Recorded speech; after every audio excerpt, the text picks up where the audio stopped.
বিসমিল্লাহির রহমানির রহিম। দর্শনা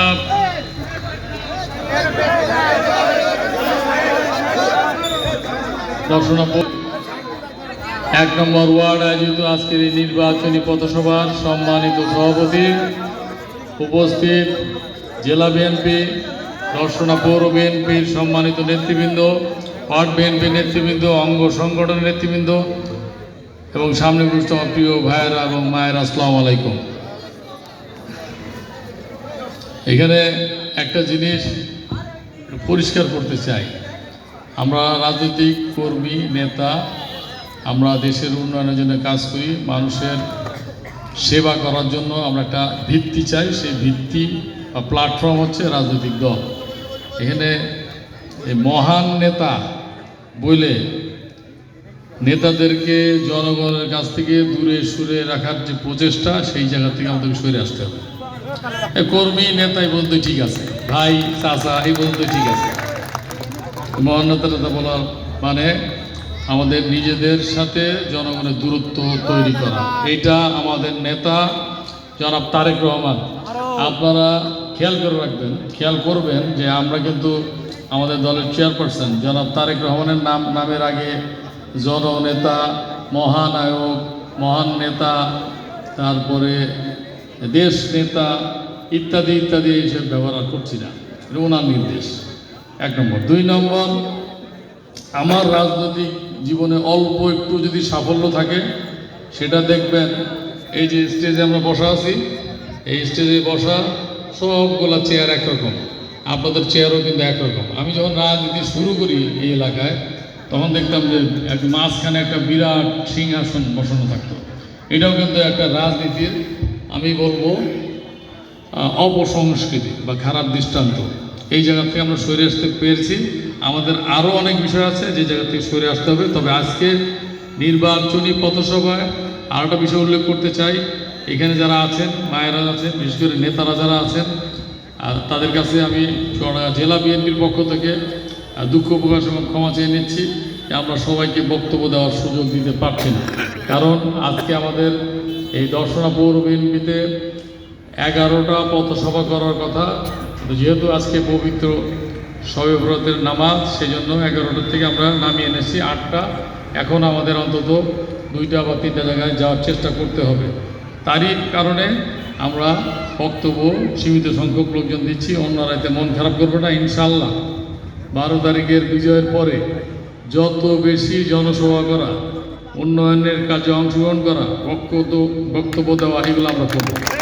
এই আত্মবিশ্বাসটা আমাদের আছে। আর বিশেষ করে দর্শনা পৌরসভা নিয়ে আমাদের আত্মবিশ্বাসটা বেশি। একটু আগে আমি একটা পথসভায় বলেছি যে এখানে রাজনৈতিকভাবে যারা বেশি সচেতন সেই সব মানুষের বসবাস। সুতরাং এখানে খুব বেশি কিছু বলার নাই। এখানে চাইলেই কেউ বিভ্রান্তি ছড়াইতে পারবে না। এখানে চাইলেও কেউ বলতে পারবে না যে নির্দিষ্ট কোনো মার্কায় ভোট দিলে জান্নাতে যাওয়া যাবে আর হলো বেহেশতে যাওয়া যাবে। জান্নাতে বা বেহেশতে কীভাবে যাওয়া যাবে এটা আমাদের কোরআন শরীফেই লেখা আছে। আর নারীদেরকে খাটো করে যারা রাজনীতি করতে চান তাদের রাজনীতিও বেশি দূর এগোবো না, এটাই হলো বাস্তবতা।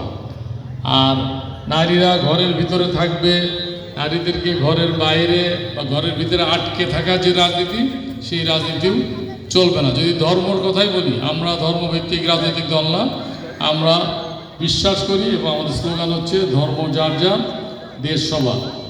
আর ধর্মীয় বিষয়েও যদি আসে, আমরা মুসলমান, হিন্দু, বৌদ্ধ, খ্রিস্টান সবাই মিলে একসাথে বসবাস করে একটি সুন্দর বাংলাদেশ, সুন্দর চুয়াডাঙ্গা অথবা একটি দর্শনা উপহার দিতে চাই।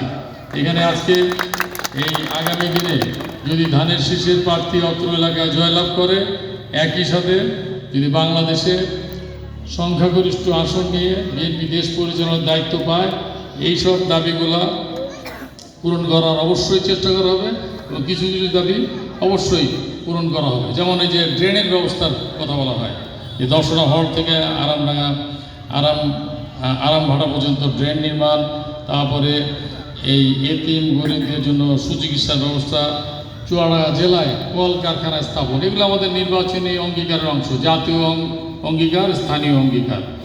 এখানে মহিলাদের কর্মসংস্থানের কথা বলা হচ্ছে। আমরা বাংলাদেশ জাতীয়তাবাদী দল, আপনারা জেনে থাকবেন আমাদের নেত্রী দেশনেত্রী বেগম খালেদা জিয়ার আমলেই কিন্তু নারীর ক্ষমতায়নের প্রাথমিক পদক্ষেপগুলো নেওয়া হয়েছিল। দ্বাদশ শ্রেণী পর্যন্ত শিক্ষা একেবারে মৌকুফ করে দেওয়া হয়েছিল আমাদের নেত্রী দেশনেত্রী বেগম খালেদা জিয়া আমলে। আমাদের নেতা শহীদ প্রেসিডেন্ট জিয়াউর রহমানের আমলে কিন্তু শিল্পায়ন, বিশেষ করে পোশাক শিল্প গড়ে উঠেছিল। ওনার উদ্যোগের পরে সবচেয়ে বেশি ভূমিকা রেখেছিলেন আমাদের নেত্রী দেশনেত্রী বেগম খালেদা জিয়া। এই পোশাক শিল্পে কিন্তু শতকরা 70% কাজ করেন আমার নারীরা। তো নারীদের কর্মসংস্থান নিয়ে আমরা সচেতন, এই জন্য সচেতন এই বিশ্বব্যাপী খালি পুরুষের পাশাপাশি নারীরাও কাজ করছেন। নারীরা কর্মসংস্থানে নিয়োজিত হবে তার অর্থই না যে আমরা পর্দাপোষিতা বাদ দিয়ে দিই। আপনারা খেয়াল করে দেখবেন যে আমাদের মেয়েরা, আমাদের সন্তানেরা বাইসাইকেল চালাচ্ছে, স্কুটি চালাচ্ছে, একই সাথে তারা হলো বোরকা পরে চলছে। তো সুতরাং এটার সাথে এটার কোনো সম্পর্ক নাই। তো আবার যদি ব্যবসা বাণিজ্যের কথা বলেন, আমি একটু ছোটো মুখে বেশি কথা বলা হয়ে যাবে কিনা, যে এই মেয়েদেরকে যে এই বিভিন্ন যে কুটির শিল্প বা অন্য শিল্পে তাদেরকে যে অংশগ্রহণ, এই বিষয়গুলো নিয়ে আমরা কাজ করব। আমি আমার মায়েদেরকে বলতে চাই, যারা আপনাদেরকে মিথ্যা প্রলোভন দেখাচ্ছে দয়া করে তাদের কথায় কান দিবেন না।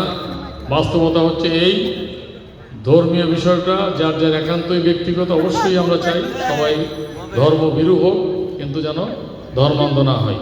আমরা উন্নয়নের কথা বলছি, উন্নয়নের অংশ হিসাবে দর্শনা এবং দামুর হুদা, এটা মাঝে মাঝেই আমার মাথায় কাজ করে না যে একটা পৌর আছে কিন্তু এখানে দর্শনায় একটি উপজেলা হবে।